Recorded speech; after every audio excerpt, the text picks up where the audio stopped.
The last time I saw you, Mr. Shivdasani, you were setting a new world order of your own. This was the end of summer 2020 when the world was just about coming out of lockdown and the Maldives was opening up.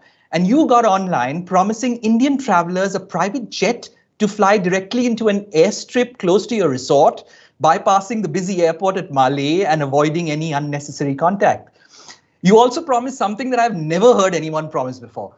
You told your prospective guests with aplomb that if you contract COVID while you're staying with us, we will host you till you've recovered free of cost. That was a bit of a maverick move, wasn't it, Sonu? Did it work for you? Yes, it did. It got travel kick-started again because back in the summer of 2020, there weren't connections between India and the Maldives, and in particular the key cities like Bombay and Delhi. The flights had stopped. So we started this charter. It worked well. I think we had about 5 or 6 charters where we just filled it up with clients and reassuring people that if they had COVID, that they wouldn't have to pay for a holiday, because the last thing people want to do is pay for a holiday and then end up locked up in their villa. So we did that, and we stayed true to it. We honored that promise. And over the time, because we're one island, one resort, what we realized very early on in the pandemic was that, especially with Soneva Fushi, where Ava and I were, we decided to stay the lockdown in the Maldives at Soneva Fushi. And we managed to get about 70 guests who decided they weren't going to leave the Maldives. All the other resorts closed.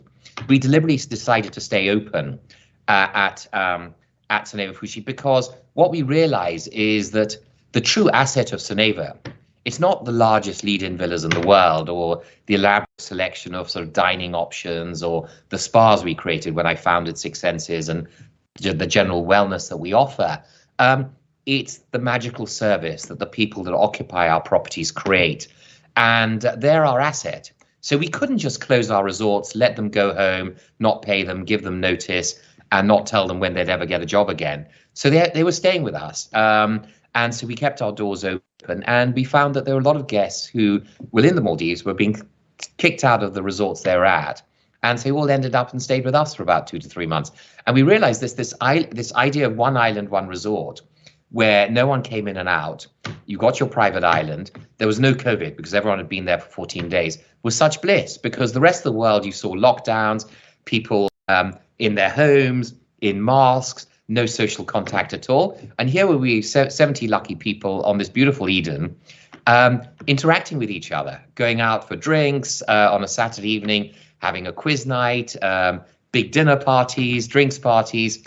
And it was like a different world. And so we felt that once the border reopened, we wanted to recreate that. So we decided to set up our own laboratory. We were very lucky. We managed to get one test machine from Roche, which was rare at the time. There was a shortage of testing equipment. So we managed to get it in. We built our laboratory within 2 weeks. We got the government permissions very quickly and started testing everyone on arrival. So we created this fantastic environment with no news, no shoes, but also no masks. Well, if Instagram is anything to go by, India discovered the Maldives en masse right after this pandemic.